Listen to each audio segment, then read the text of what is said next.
and welcome. This is Gender Diversity Amplify podcast with the Office of Equity, Diversity, Inclusion and Anti-Racism with the University of Waterloo. And today we're talking about pride, inclusion in pride, and Indigenous identities. So we have a fantastic guest today. Emma, would you like to introduce yourself? Absolutely. Bonjour, Emma Dishnikaus, Bekeshwanan Dunjba, Megadodem. My name is Emma Smith. I am Anishinaabe from Wapil Island First Nations, or Bekeshwanang, and I work here at the University of Waterloo as the Manager of Indigenous Student Experience out of the Office of Indigenous Relations. It's just upstairs here to Alex. Welcome. Welcome, Emma. And my name is Alex Pershai. I'm the Associate Director of Equity with the Office of Equity, Diversity, Inclusion and Anti-Racism here. So welcome. This is a very exciting occasion and opportunity because the Pride Month is approaching, and I'm very happy to talk about Indigenous identities and Indigenous inclusion during Pride. And one of the reasons that I wanted to talk about this, that it comes up fairly often in different kinds of conversations, that Indigenous identities, Indigenous cultures are not presented enough in different kinds of Pride contexts.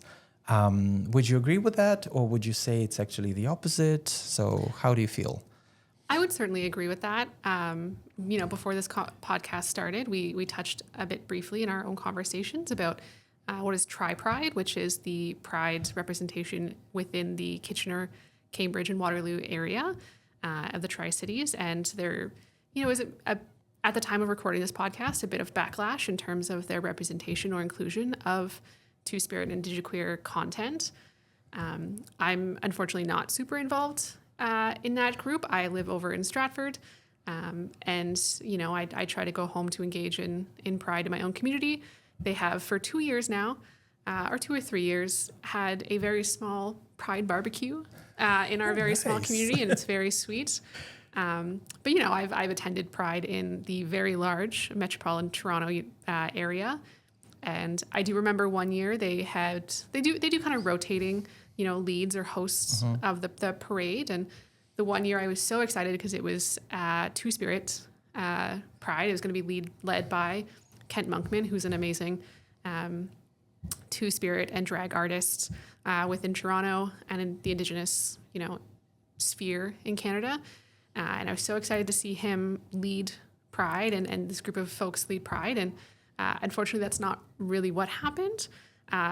The Prime Minister at the time, Trudeau, had shown up, and so they actually let him lead Pride, which I think was a bit of not the most exciting thing to watch when I was specifically there to see folks. And so to see the Indigenous folks then, very excited to show off their regalia, their, signs, their amazing work that they've done to get themselves there, representing their community and their identities.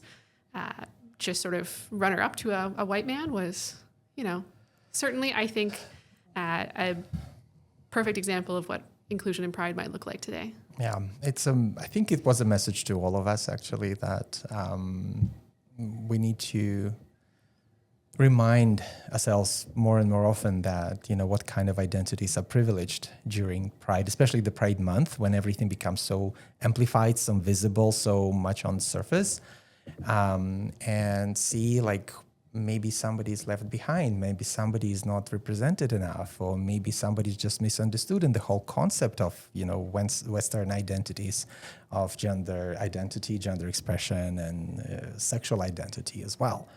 And this is why I think the talking about IndigiQueer as an identity is also as a social position becomes so important. Let's maybe start with the basics. What is IndigiQueer? Yeah, I think this, like many components of Indigenous identity, goes into that we are not a monolith. There are so many unique components to Indigenous gender, sexuality, and relationship structures across North America. So I guess maybe for context, I identify as IndigiQueer. I don't use the term Two-Spirit. I'll get into a bit of that in a minute as we go through sort of what I hope is a bit of educational context for folks. It's important to frame this conversation that Indigenous specific sexualities and gender acknowledge the impacts of colonization on individuals and families and communities. The reason that these terms exist is to try and exemplify or sort of quickly explain to general audiences that intersecting components of colonization and sexuality and gender.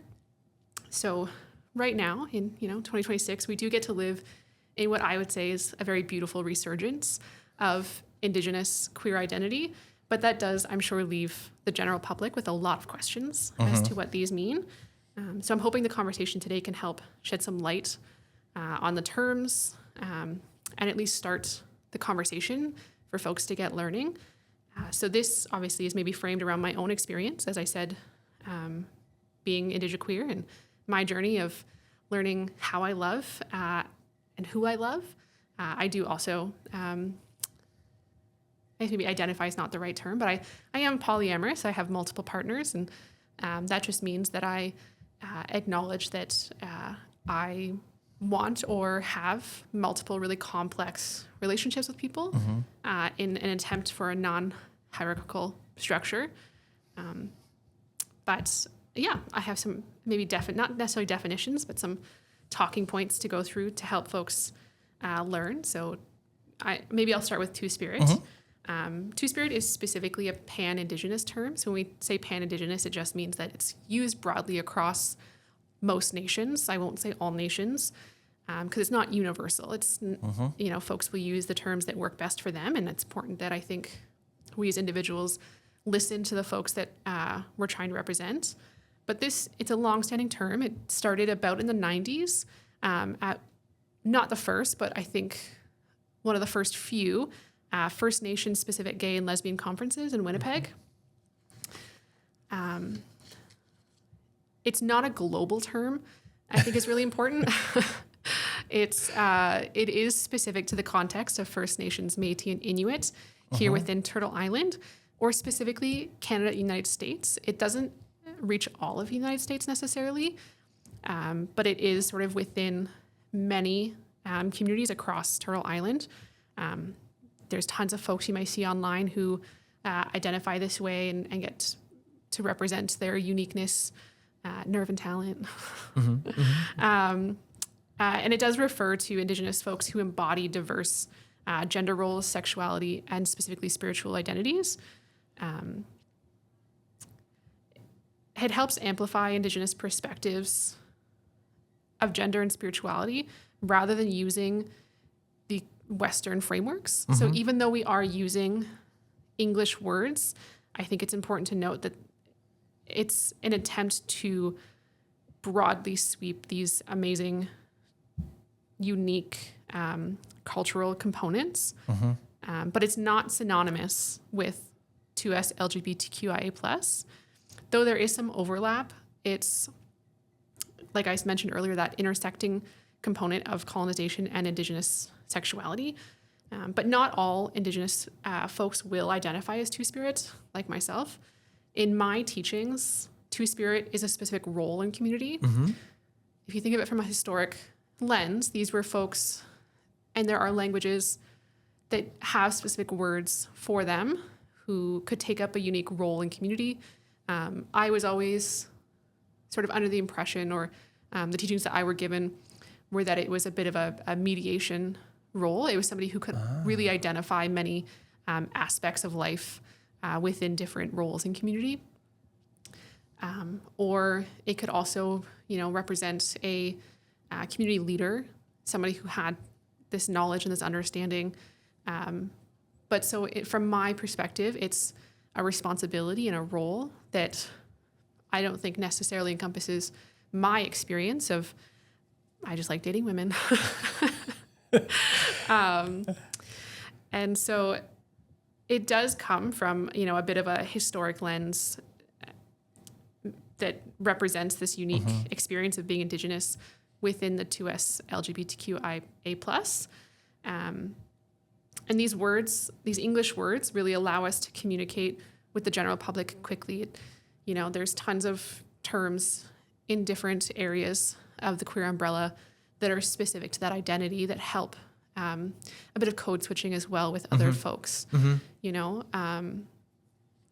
I think it helps having language to quickly identify with our peers and with others to build that community and find those bonds very quickly.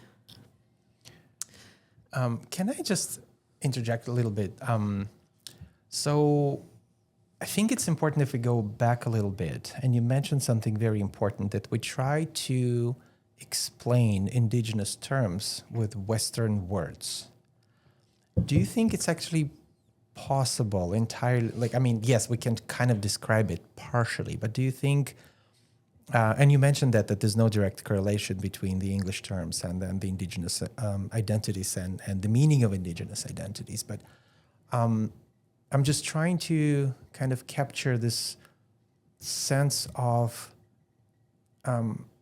inability maybe of the contemporary 2S LGBTQ plus identities or social identities in the Western world, like on the larger scale, to capture IndigiQueer and capture Two-Spirit. Because there will be something missing, because we try to measure those words with it. Right now it's a scale, it's a gender identity, gender expression, sexual identity. But I'm not sure if this kind of triad reflects, for instance, Two-Spirit, because it's much deeper. It doesn't address the social component. It doesn't address the spiritual component. It also does not address the social position of the person within a certain community, right? So I'm just wondering if we need to make this if we need to explain this reference that we still using foreign terminology to explain something that cannot be fully captured by it. What do you think? I don't think we'll ever have a term that will adequately capture every Indigenous group in one. As I mentioned, it is a pan-Indigenous term. And I think it's at this point in time, and obviously our understanding of language really changes and evolves with the needs of the amazing youth that come after us. But I think that my experience as an IndigiQueer person will greatly differ than that of a Blackfoot person or a Métis person or an Inuit person. And it's very difficult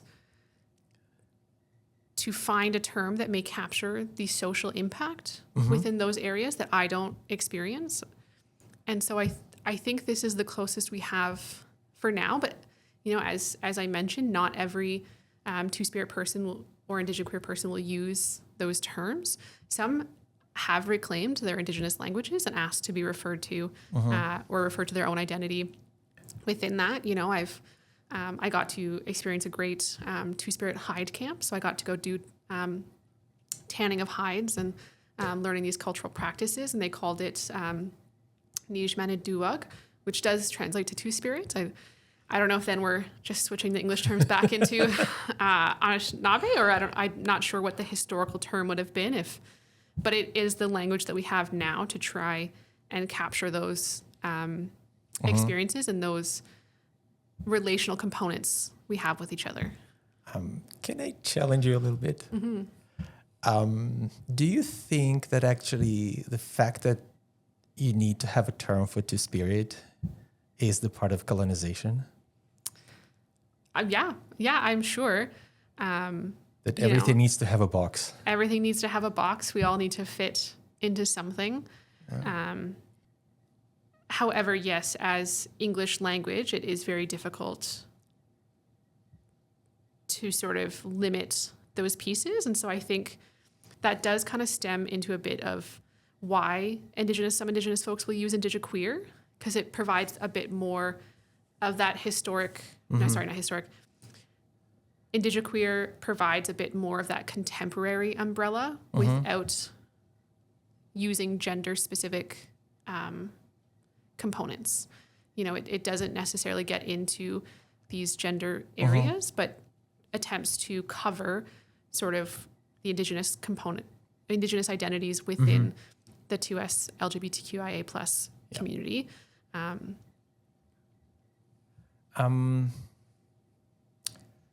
Okay, let's kind of dig a little deeper into this. So I heard some explanations again.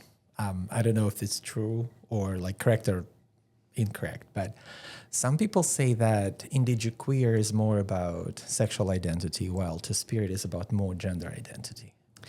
Some people do take that approach to it. I don't want to use that language, in that I think it's very limiting for the folks that do identify in that way.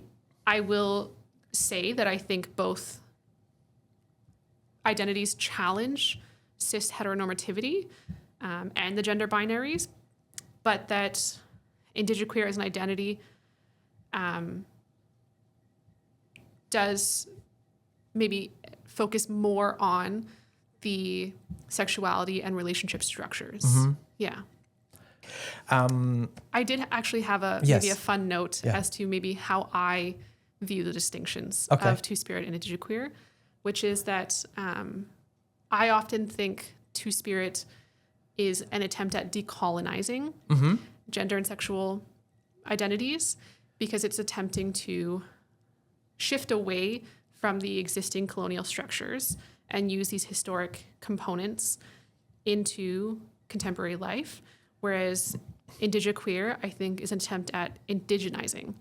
So that difference between decolonizing and indigenizing, in that it acknowledges that we exist and we live in colonial structures, but that we can work toward indigenizing our concepts of sex and love and relationships.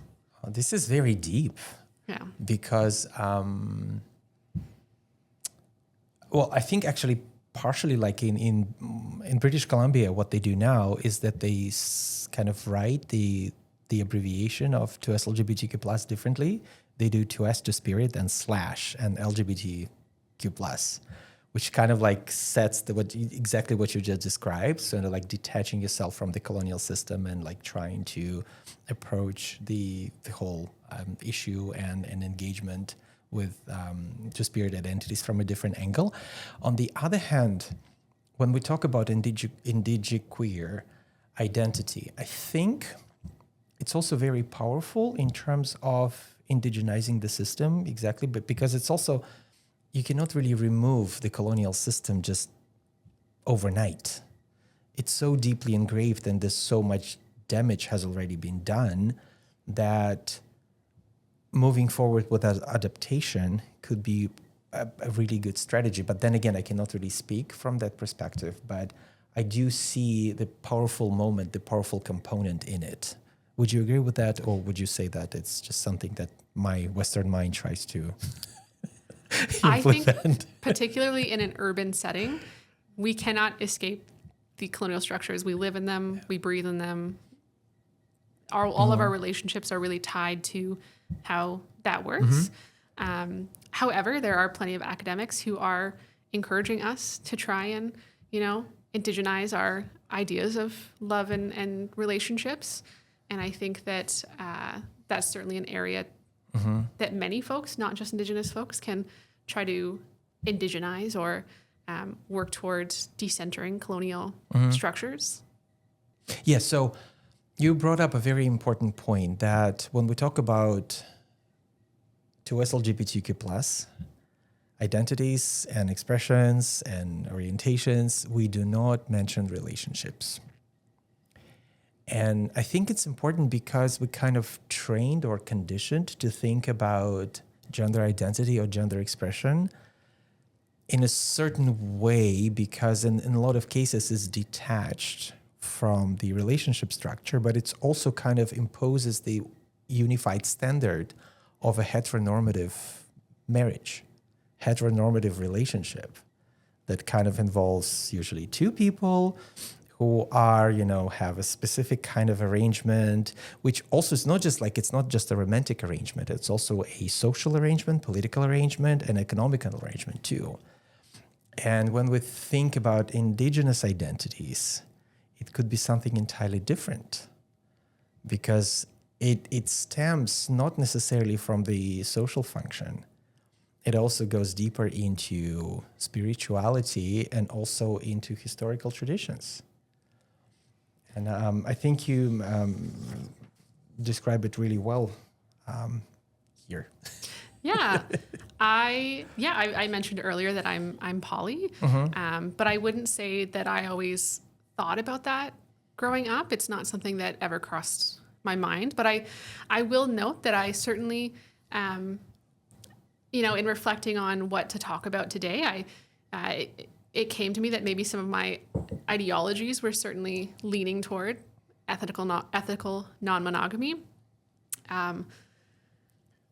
Colonization has had tons of longstanding impacts on the way that Indigenous folks engage in relationships, not just with each other, but with families and children in society. And I think that mononormativity is a huge impact on that very much stems from colonization, and particularly church and Eurocentric ideals. But very recently, within the past 45 years, the Canadian social concept of marriage has very much impacted Indigenous communities, specifically with laws. So, prior to Bill C-31, Indigenous women became, and non-Native women as well, if they married Native man, became the race of their husbands. And so my mom, she was born white. My father is Indigenous, and she holds status solely because of the father of her children. She got married at 16 and had 2 children, and then married my father after that. And so I was always aware that even now, marriage would impact the status of my children, depending on who it was and what that affects the structure of status passing on to children. So I grew up very much not idolizing marriage. I was always adamant that I would not want that. And I think that in hindsight, that was certainly myself leaning more toward not wanting the limitations of a marriage, and shifting toward maybe hierarchical relationships. So I did sort of want to frame this in that my first experiences with polyamory were certainly not positive. I moved away to school, and my first encounters were of, a generic man who convinced his partner to have an open relationship. She was maybe bisexual and, was interested in other women, but it was fine as long as the one penis rule was in effect. And I remember thinking, that's so crazy. I can't believe you would, let somebody, cheat on you is sort of the mindset I had at first. But the first time I challenged my own concept of relationships was several years later. I was studying grad school, and I got to read this amazing book called Many Tender Ties by Sylvie Van Kirk. It is specific about the fur trade. It's not, intended to be about gender, sexuality, or relationships, but a lot of components really stuck out to me as she was researching women's role in the fur trade and citing these journals written by trading post men, European men, who were absolutely scandalized by these examples they were seeing of non-Eurocentric marriages. They were writing about these examples of men coming home to their partner who'd had a child with somebody else, and they were very excited because the community uplifted just the birth of a child. There were structures in place for divorce, structures in place for the union being a benefit to community, and systems in place for sexual partnership while the marriage partner was away. And replacing the word marriage here obviously is still an English colonial term on these historic examples, but it also highlights the shift of women who then married into the trading post having to reaccommodate themselves into their ideas of marriage. And these were also men who still had families in their home country, and they were expecting absolute fidelity from both of their wives, while also fully abolishing these other structures in the communities of the area they were in. So it's a very great, interesting book, and I recommend to anyone who's interested. It does a lot of comparison between life and families and relationship structures in northern Ontario, Manitoba at the time, in contrast to the experience of the same relationships and sex in Europe at the time. It's not necessarily a focus of the book. It's a very academic book, but highly recommend. And then, so just like Two-Spirit identity, there are vast examples across communities of what their concept of marriage or union looked like. I don't want to paint it with one single brushstroke or imply a monolith again. So I think the next question I have there for myself, or even for the audience listening, is, does Two-Spirit and IndigiQueer extend to radical relationships? Yes. And these idea of non-monogamy or more than monogamy? Do we need a new term? I don't know. Well, the feminist in me wants to have a new term because the old one don't work. Honestly, it's like they just don't work. But I was thinking about the similar strain of thought, because let's say if you identify as Two-Spirit, you don't really fall into any of the known boxes in the Western system. So the typical quote unquote relationship cannot really apply. I mean, you can fit in, but it doesn't really describe the nature of that relationship, because it's organized by different points of connection, for the lack of a better term, right? So maybe we need to redefine terms. We need to find a different way to describe. And then something else that came up to me when you were talking about the book and the fur trade and the relationships that happened back then. You said something that struck me in a way, and maybe it's a bit controversial. Please let me know if it's like I'm going off the line here, but you said that the community celebrated the birth of the child just because they were happy for the new member of the community. And I'm just wondering, why doesn't it happen in the queer communities? That we're not necessarily happy to see a new member, a new person who comes out, no matter with which identity. There's a lot of resistance, self-rejection, and also very oppressive and restrictive behavior when it comes to different LGBTQ plus communities, and also expectations of what you're supposed to be if you're recognized as a certain identity, right? So it's all about based on visual recognition, which also comes together with a list of requirements, quote unquote, what you're supposed to be, how you're supposed to behave. And that kind of difference strikes me, because it's not just about Western and Indigenous. It's more about how you relate to another human being in your life.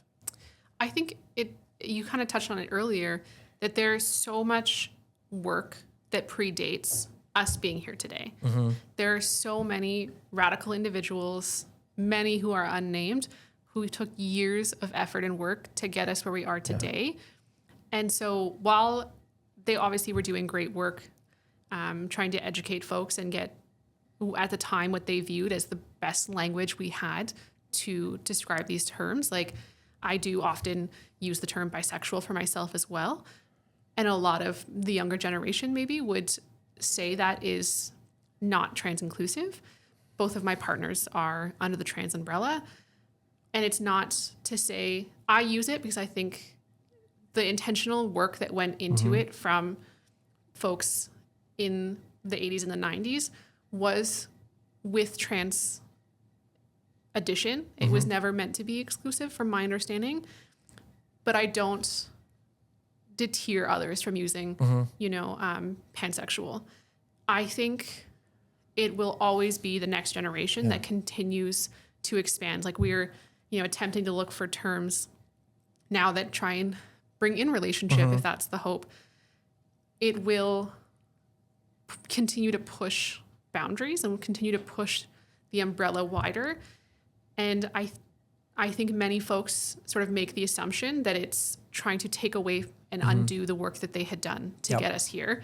I don't think that's true. I think it will, like any change, be scary at first, but I think it just will continue to grow the work. Yep. It might just not be the work that you think should happen, but I think we have a responsibility to the youth in the next generation to allow them to lead the Yeah. conversation and lead those pieces. And allow them to choose. Yeah. Okay, let's talk about fun stuff. Let's talk about dating.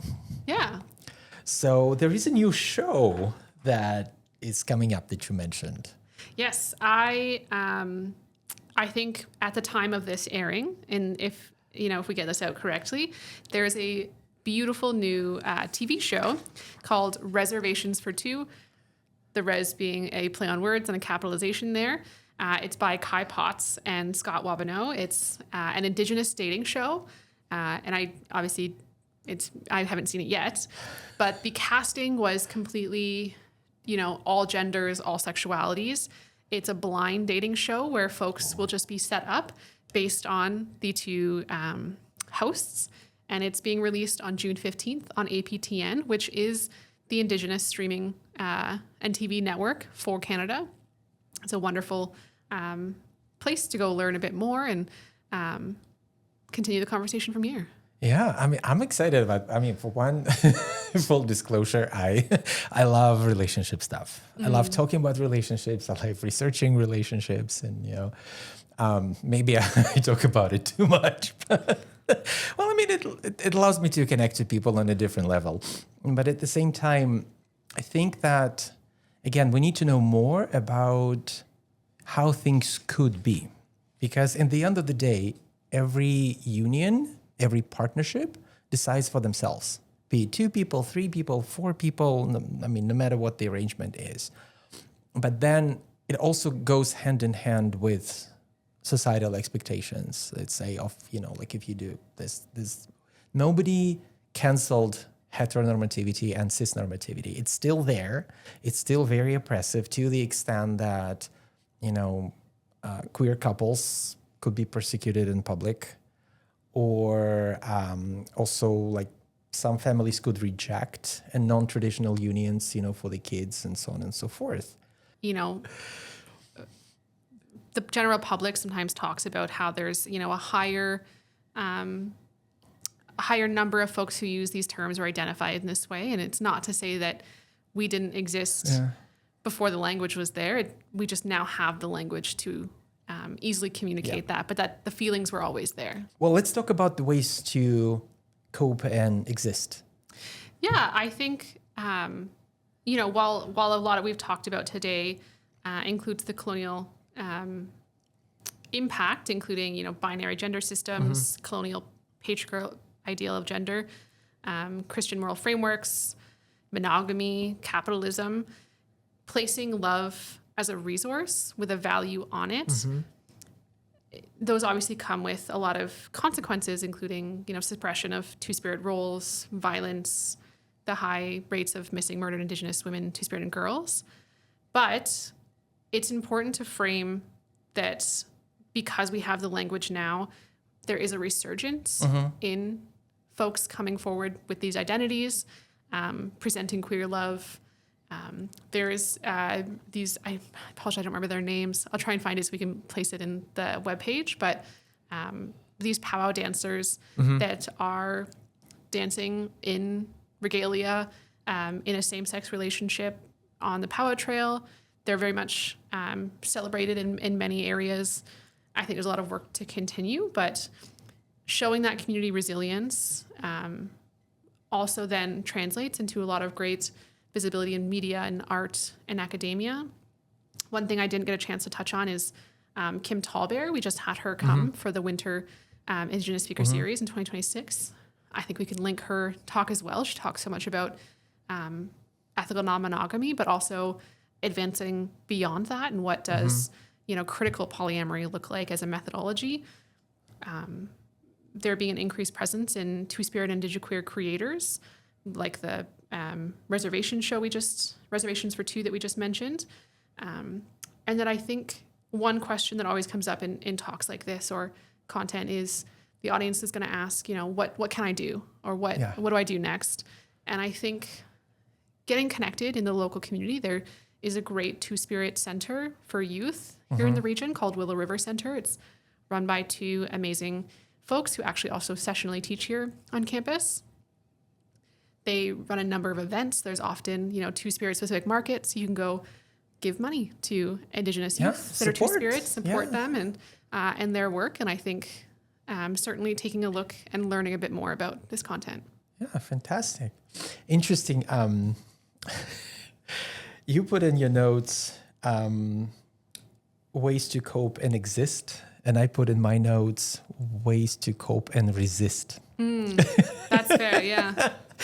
And I'm just thinking that, again, it makes me think like maybe how deeply immersed I am in Western culture, and the notion that if I disagree with something, it needs to come back with like acts of resistance. And because again, like the whole liberal thought and like post-structural thought as well, it's all about how you find your way to, push through the system this way. Queerness is radical. I think It existing is that radical behavior.